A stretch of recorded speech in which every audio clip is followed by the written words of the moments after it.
Nos últimos dias falamos aqui sobre uma proposta, uma negociação envolvendo Gabriel Mack. Mas não é só do principal destaque da base do Grêmio que vive o mercado de transferências. A gente vai falar aqui sobre outros nomes, destaques da base do Grêmio que estão sendo oferecidos dentro deste anseio do Grêmio por uma última venda. Depois da vinheta, eu te trago alguns nomes que a gente precisa sim ficar de olho e bem atentos no que pode acontecer.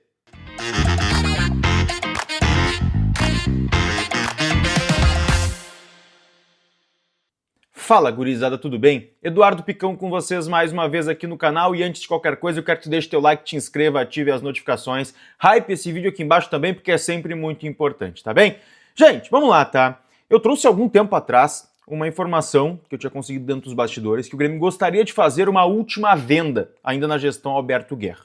E a gente tá vendo isso acontecer na prática, né? Muitos jogadores, de certa forma, sendo oferecidos, jogadores que não estão sendo utilizados na equipe profissional, e aqui eu estou falando diretamente de jogadores das categorias de base. Teve, por exemplo, sondagens fortes e até uma sinalização de proposta por parte do futebol russo ao Alisson, algo que ainda não avançou, mas a janela por lá não fechou, então também é uma situação que a gente precisa ficar de olho.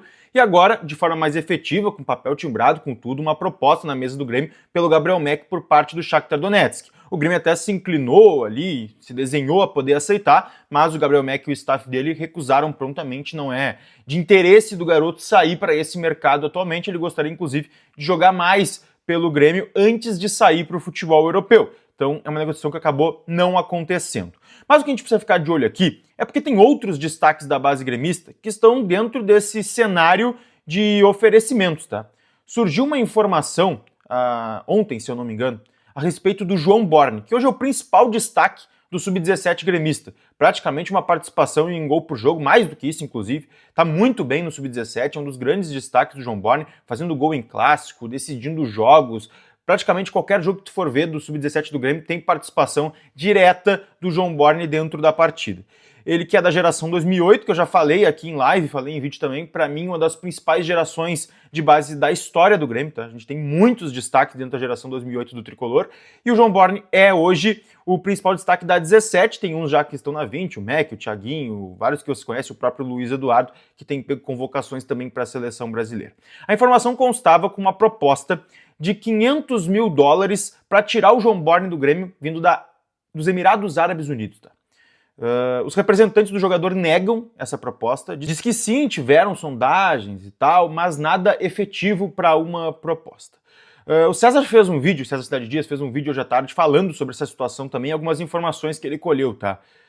Alguns familiares de alguns jogadores entraram em contato com pessoas da imprensa, inclusive com o César a respeito disso também, confirmando esse oferecimento de atletas da categoria de base para o mundo árabe, que tem contratado jogadores aqui do futebol brasileiro. A gente está vendo aí, por exemplo, o Gabriel Carvalho do Inter, o próprio Guga do Grêmio, o centroavante, acabou saindo para lá e já foi até negociado por lá. Então é um mercado que tem buscado jovens atletas, tá? O que a gente precisa colocar aqui é esse perigo, tá, que a gente está vivendo. Eu vou colocar alguns nomes aqui para vocês que estão dentro desse oferecimento de mercado e alguns nomes que também existem ali, algum cuidado que se deve ter em relação a isso, tá? A gente viu o Mack, o João Borne agora, tem também o RJ, lateral direito, Vitor Ramon, que é da Sub-17, oscila entre Sub-17 e Sub-20, também da geração 2008. Tem o Danilo, volante, com frequentes convocações para a seleção brasileira também da geração 2008 do Grêmio. É um jogador muito interessante, que também é um desses que teve o oferecimento. E aí, por último, o Pedro Gabriel, lateral esquerdo, que teve uma sinalização de proposta por parte do Shakhtar Donetsk de cerca de 7 milhões de euros pelo jogador. Eu até acho uma proposta bem interessante para um cara que eu acho que tem projeção e tal, mas a gente precisa ficar de olho, tá? Porque são jogadores muito novos. O Grêmio praticamente não deu chance para esses caras e a gente tem que ter cuidado quando se fala de ativos e destaques da base sendo vendidos com essa idade.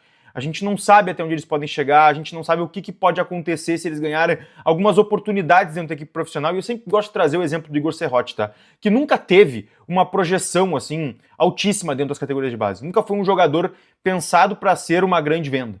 E ele não foi uma grandíssima venda pelo Grêmio, mas poucos minutos dentro do profissional tricolor fez com que o Igor Serrote fosse vendido por 5 milhões e meio de euros. Cara, esse é um valor muito próximo do que o Pedro Gabriel recebeu agora de uma sinalização por parte do Shakhtar.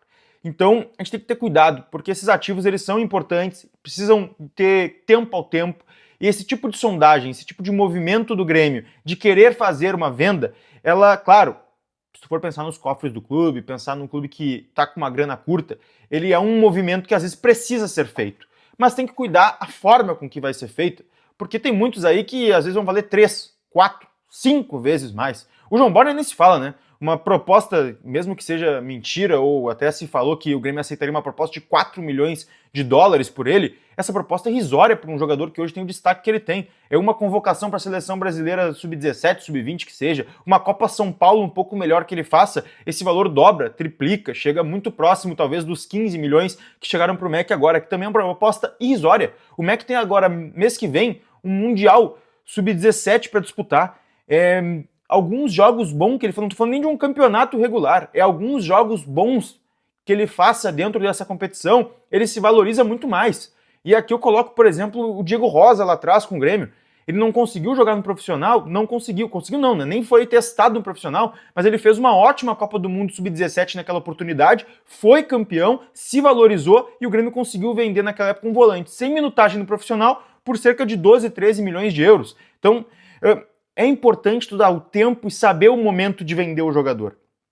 Eu acho que isso tem que ser estudado dentro do Grêmio, tem que ser planejado e não pode simplesmente qualquer tipo de oferta ser aceita simplesmente porque tu precisa colocar dinheiro dentro do caixa. Tem ativos aí que a gente sabe que vai valer, não é todos, tá? Mas tem vários aqui que vão valer muito dinheiro. E aqui eu vou aproveitar o espaço para colocar destaques da base aqui que a gente precisa cuidar e olhar com carinho e ter atenção. O próprio Gabriel Menegon, goleiro do Grêmio, que está na seleção sub-17, frequentemente convocado. O Thiaguinho é mais um deles. O Benjamin, que é da geração 2009. Tem 2 da geração sub-15 do Grêmio que, olha, são jogadores muito diferentes, que é o Alexander, que também tem 15 anos, tem sido frequentemente convocado para a seleção sub-15. O João Gabriel, que eu ainda não sei por que não foi convocado, um meia, que não chega a ser um meia armador, mas é esse meia moderno, um 8, que, assim, muita qualidade. O João Gabriel, assim, ó, é espetacular, é um jogador geracional. O Grêmio tem que ter cuidado com esses meninos e eu tenho certeza que, se bem lapidados, colocando no passo a passo, eles vão gerar muito mais frutos do que vendidos agora por 3, 4, 1, meio milhão de dólares ou até mesmo, às vezes, até de reais. O Grêmio acaba se desfazendo para poder colocar um pouquinho de dinheiro em caixa que no fim vai pagar 2, 3 meses de salário aí de um jogador que a gente não tem nem utilizado dentro do elenco profissional. Então, sim, precisa ter um olhar diferente para esses caras, precisa ter um olhar diferente para a base, porque no futuro esses caras vão gerar muito mais dinheiro e às vezes até um ganho desportivo muito alto, vão resolver problemas para que o Grêmio evite de contratar jogadores nota 6 para ter ali uma lapidação de um jogador da base que possa se tornar um nota 8, nota 7 ou até mesmo o nota 6 que vai evitar que seja contratado, tá bem? É um vídeo aí pra gente se preocupar e cuidar desses nomes aí que estão nas categorias de base do Grêmio, tá bem? Beijo, a gente segue conversando por aqui, deixa teu like e deixa teu comentário sobre essas situações e esse modelo do Grêmio de tentar vender jogadores às vezes muito antes da hora. Eu sei que existe um anseio do torcedor de às vezes pensar que o cara não vai chegar, não vai virar, mas às vezes é um que vira, paga 10 que não viraram. Então é muito melhor tu esperar do que ter esse anseio por venda só pelo dinheiro. Eu acho que não vale a pena, tá bem? Beijo, deixa teu comentário.